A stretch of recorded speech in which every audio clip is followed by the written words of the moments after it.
This video is going to be about Kathakali, a drama and dance form which originates in India. It is most noted for the immense amounts of makeup of the characters, the costumes, the precise hand and body movements. The movements are often explosive, even though there is a lot of coordination and intricate work. The hand gestures are called mudras, and it is important that the performers do them right so they can convey the proper message. Expressions and whole body movements also play a very big role on the performance. Still, costumes and makeup play the biggest role in Kathakali, as they define the characters, bring into focus the areas of body expression, and provide extravagant spectacle against a minimal set. There are four main parts to every Kathakali performance. Ahar Bhinaya, which are the decorative elements of the play, such as costume, makeup, and other accessories. Vasika Bhinaya, which are the speeches and the songs. Angika Bhinaya, which are the dances, body positions, mudras, and eye movements. Sattvika Bhinaya, which are the psychic states associated with emotions. Let's talk about the mask. The mask is always accompanied by a huge costume which has a giant skirt. The skirt is 1 meter wide and 5 meters long. The exaggerations in the costumes help make the storytelling more dramatic. Accompanying the hemispherical skirt, there are also one or more layered jackets, usually red. There are also many accessories, 4 items on each arm, bells and pads on lower legs, a carved breastplate, and a cascade of golden necklaces, 2 or more waist ornaments of fabric, beads, carved decorated wood. Sometimes they can also include between 2 and 6 lengths of pleated fabric at the neck and ornate contrasting side panels from waist to hem.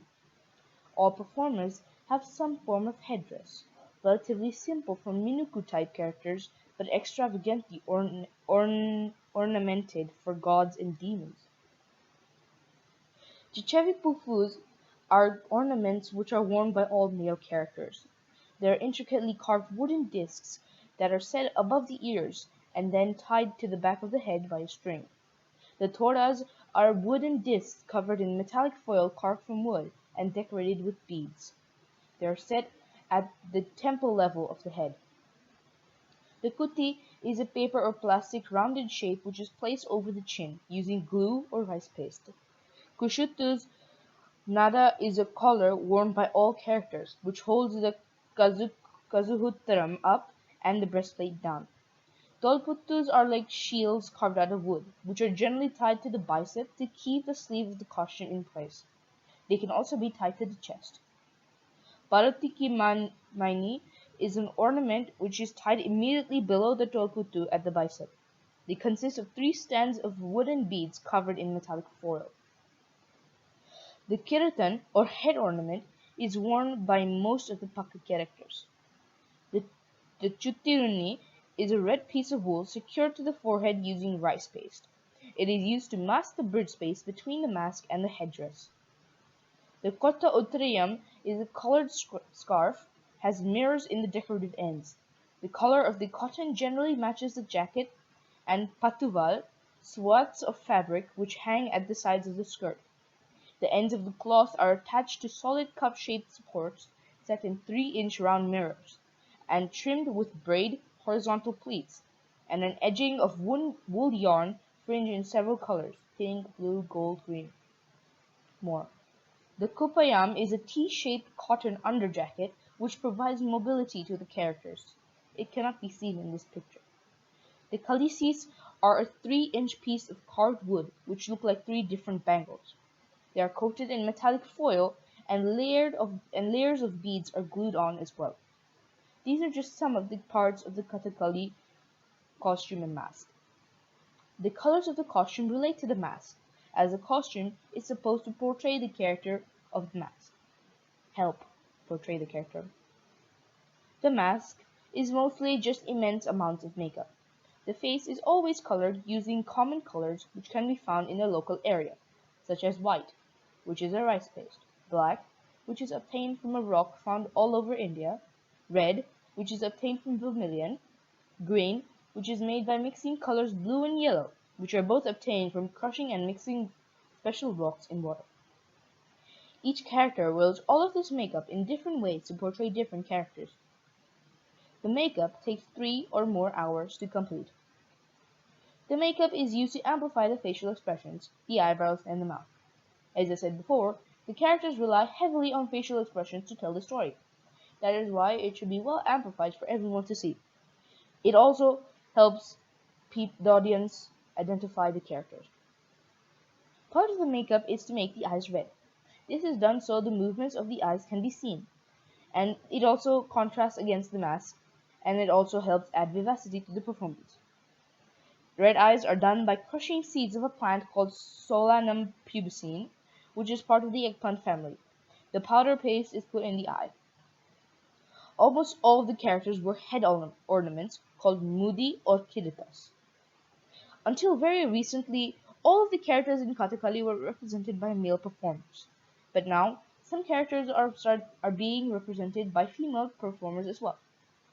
Though the female Kathakali population is growing, as Kathakali is now seen as something girls would do.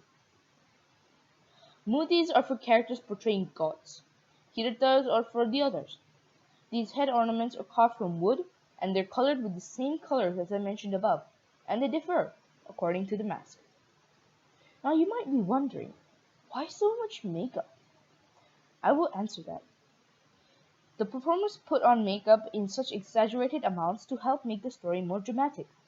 The costume, the mask, and all of the other accessories, believe it or not, is simple. And all the colors are easily recognizable, which makes the characters easily recognizable as well. One easy way to tell male performers apart from female performers is to look at their chin. At the chin, there's a white part called the kuti, which is made of clay, paper, or plastic. It goes under the chin of the male characters in the performance. Female characters don't wear this.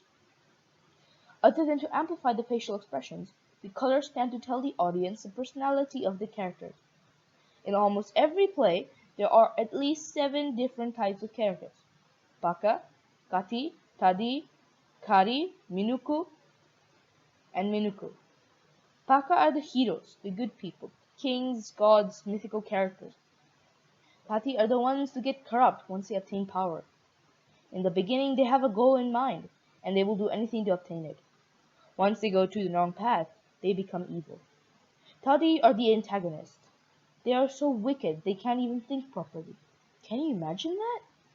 Minuku type characters symbolize gentleness and high spiritual qualities, which contrasts all of the other character types. The last one is Kari. They represent other evil which is present during the story, which are generally in the form of demons. Now I'm going to tell you guys how old this dance form is. Are you ready? 3, 2, 1. It's over 4 centuries old. 4 centuries. This dance form originated in Kerala, in the southern state of India. According to legend, there were 2 great kingdoms, Zamorin and Kotaraka. The kingdom of Zamorin had created a dance form called Krishnanattam, which through dance showed people great stories of Krishna only. The king of Kotaraka asked for some of their dancers so he could entertain his people. But Zamorin declined due to political rivalry. The king got mad and he created his own dance form, embedding as much of the local culture as he could. This included the language, Malayalam and Sanskrit, the martial art, the folk culture. They also used makeup instead of masks. This art form was called Ramanattam, which shows stories of Ram. I'll tell you that Ram and Krishna are both different forms taken by the same god. Due to its immense popularity, Krishnanattam eventually faded out. By the 16th century, this art form had been known by the name of Attakatha, which was changed to Kathakali in the early 17th century. At this time, Kathakali performances lasted whole days, whole nights. The performances would also sing while they danced. At this time, people started to complain that acting and singing were 2 different things, so the performers transitioned to facial expressions. Up to this time, only stories about Ram were shown, but Prince Kottayam wrote 4 new plays based on the Mahabharata, an epic which did not focus on Ram at all.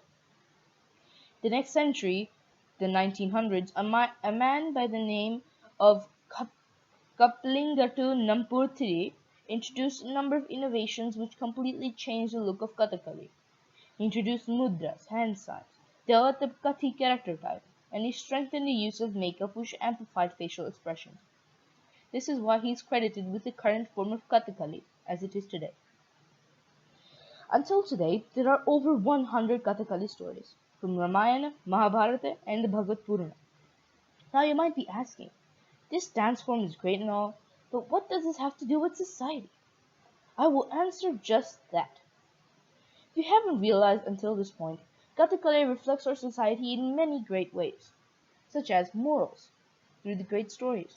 All they want to tell us is how to treat each other properly, how to be kind to nature, and how it will be kind back, why being good in all situations always leads to good things, etc. It tells us what we thought of God, what we thought their actions were, what we think their thoughts were, what we think they look like. Amplifying the makeup tells us that the society thinks that they were superior to us not only mentally but physically as well. It also tells us that they thought some great kings, gods, had big eyebrows, painted lips, glowing head ornaments, and they never slept. The last fact is being conveyed by the fact that these performances can go on for days. As I mentioned above, there are 7 types of masks. Let's move on to the role of the Pekka mask, which is the mask I'm focusing on from now. Pekka masks are also called the Sattvic type. They are heroic, pious, and vitreous. The green makeup is a base for their makeup, which also contains red lips, wide black eyes, and some other physical features. Most Baka characters wear the Kirita's head ornament, except Krishna, who wears a conical mudi. They always wear green makeup. They always wear one of the biggest head ornaments, Kiritas, to signify that they have a big part to play in the story. Some modern Western examples of Baka-type characters would be Harry Potter, Luke Skywalker, etc. The costume is mostly there to complement the mask, and it does so by using colors which contrast or add to the mask, and makes the character a bit bigger, as to portray God, who is much bigger than us in many, many ways. These masks are used in performances to help the performers portray the character better. They also help identify the characters, and they can tell what kind of personality the character has. The role of the character can also sometimes be told by looking at their mask. They also make the expressions much more clear, which helps a lot in telling the story which they are trying to tell. Now you might be asking me, what do I think about the mask? I will answer just that. I think this art form is very effective in doing what it's supposed to do.